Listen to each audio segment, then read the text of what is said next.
Hey everybody, welcome back to the channel. My name is Gabriel, and today we're doing another twin flame energy reading. This reading is meant to be timeless, so no matter when you find it, no matter where you're at on your journey, there is a message for you here. So today we're going to be pulling from the Sacred Forest Oracle cards by Denise Lynn. And I've already shuffled, so we're just going to go ahead and dive in. So the first card for today is Wood Nymph, Beauty. And what I feel from this card is that it's not just talking about your physical beauty, it's really talking about the divine beauty that you have within yourself.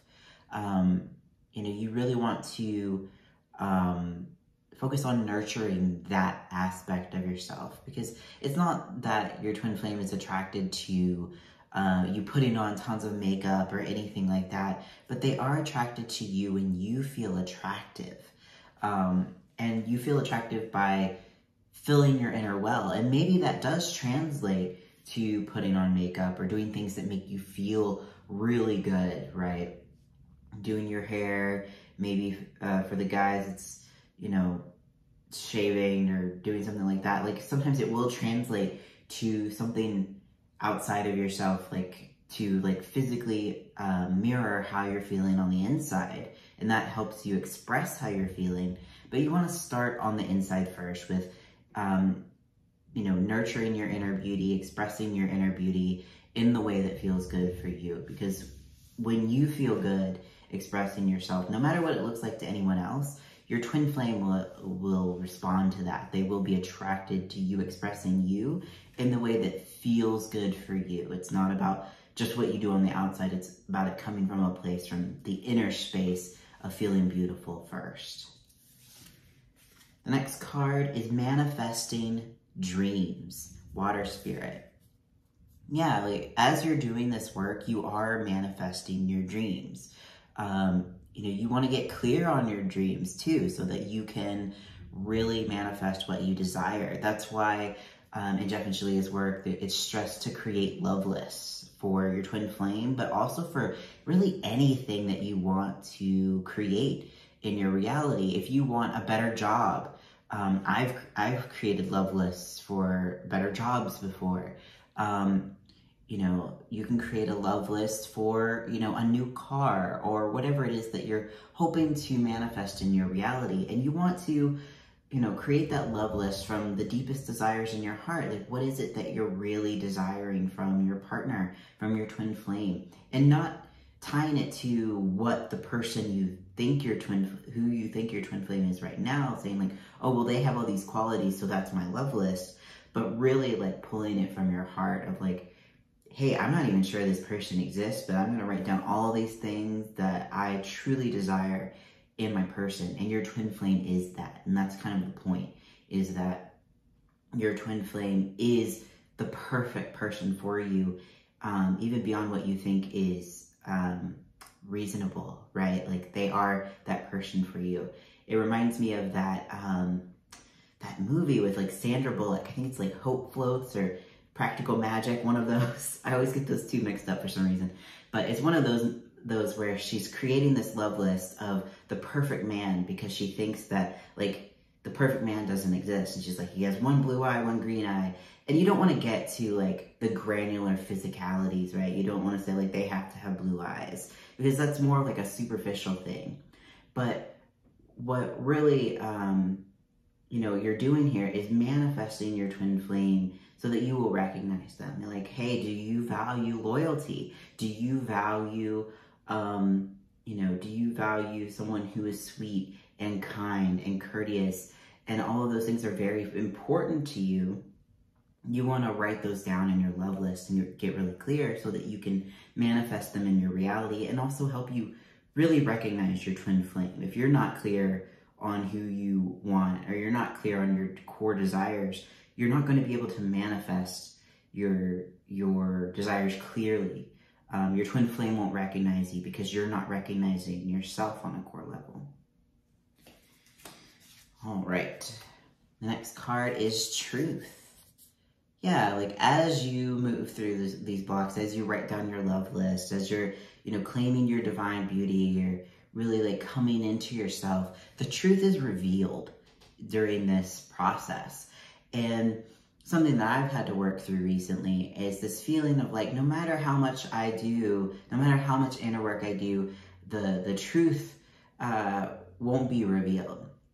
And that's a lie. That's an ego lie of, you know, the truth is always just the truth, is God's truth. It's not like your truth and my truth. There is one, like, God's truth, right?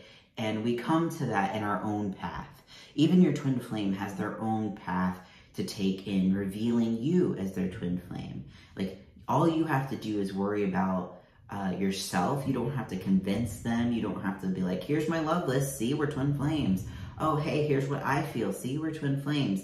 You don't go about coming to the truth of your twin flame like that. You focus on having God as your twin flame. You focus on having yourself as your twin flame and having your twin flame already within yourself. And then the truth is revealed as you heal and surrender and allow God to reveal you to your twin flame as well. So that's a whole process, but the truth will reveal itself. So just surrender to that and know that if you're not clear just yet, you can love yourself and get clear, but God will reveal that to you in due time when you're ready. All right, the next card is healing. Yeah, so again, like, as you heal, this is how all of this stuff comes together. This is how you reveal the truth of your twin flame. This is how you reveal and manifest your dreams. This is how you come into your divine beauty, is through that healing. You really can't avoid it. And something I've seen a lot recently is like, I don't need healing. I already love myself. And I think that comes from a place of like, oh, if I acknowledge that I need healing, then somehow I'm broken or deficient, or that I don't love myself in all these other ways. And that's just not true. We all have healing to do. And if it helps you to think of healing as alignment, because that's really what it is aligning to your higher self, aligning to God, then, you know, think of it that way. But we can all go deeper into love with ourselves. We can all go deeper into having stronger, healthier boundaries. We can go deeper into loving ourselves and respecting ourselves and following our hearts and not being led by fear, or not falling prey to this idea that we're better or worse than someone else, or, you know, all these like ego traps that we fall into and we think are normal. Like, oh, this is just a normal way to love oneself, when it's actually not normal at all. It's actually not love at all to be really hard on yourself, or to think badly of yourself. You can be like, well, I love myself in all these areas, but it's natural to, or it's just the truth that I'm not that good at this thing. But like, really look at yourself, really see where maybe you're being a little hard on yourself, or maybe you're not really willing to go to a certain space in your heart.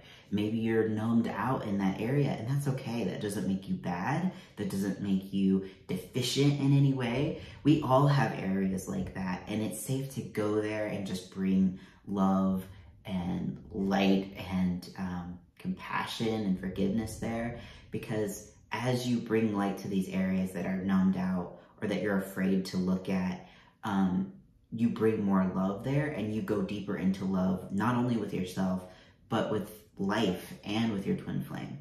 So don't be afraid to heal, even if you think you're already healed.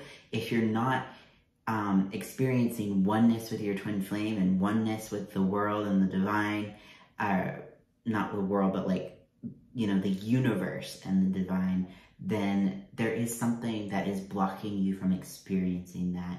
And I invite you to look there. All right. And the next card, the bottom of the deck, is joy. Yeah, that's what we're all like moving towards as we're moving through our blocks to love, as we're manifesting our twin flame. Like, joy is a big part of your union and claiming your joy. If you're hanging on to misery, and this one's been a big one for me too, of like letting go of those depressive thoughts, or those ideas that like nothing's gonna work out anywhere, kind of like Eeyore, right? Like, you don't want to be an Eeyore. You want to let go of the depression. You want to let go of the negative thinking and really embrace your joy. And joy is not the same as excitement. Joy is not the same as this high, like, woo! You know, joy is peaceful. Joy arises naturally from you claiming more and more peace in your life. And you do that by, you know, the healing that we just talked about. And the more you rid yourself of that misery, those blocks to love, the more joy can just naturally arise from within you. And I was also listening to The Power of Now, the audiobook by Eckhart Tolle, and he said, like, joy always arises from something within, and pleasure always arises from something outside of you. You know, pleasure is very temporary. Pleasure is very, like, short-lived. It's like, a lot of times, like, anything that's pleasurable, like, oh, it feels really good to eat a lot at Thanksgiving, right? We just had that holiday here in the United States. It feels really good while you're eating. You're like, oh, this feels so good. This tastes so good. And then, like, an hour later, you're stuffed and you don't feel so good. Pleasure is really like that. Is like, you experience a high of, like, yeah, and then you crash, you come back down. In the same way with, like, sex or drugs or anything like that. Like, the pleasure is like, oh, here it is, and then boom, it crashes afterwards, right? There's no lasting sense of satisfaction. But joy arises from peace that is, like, ever constant in your life.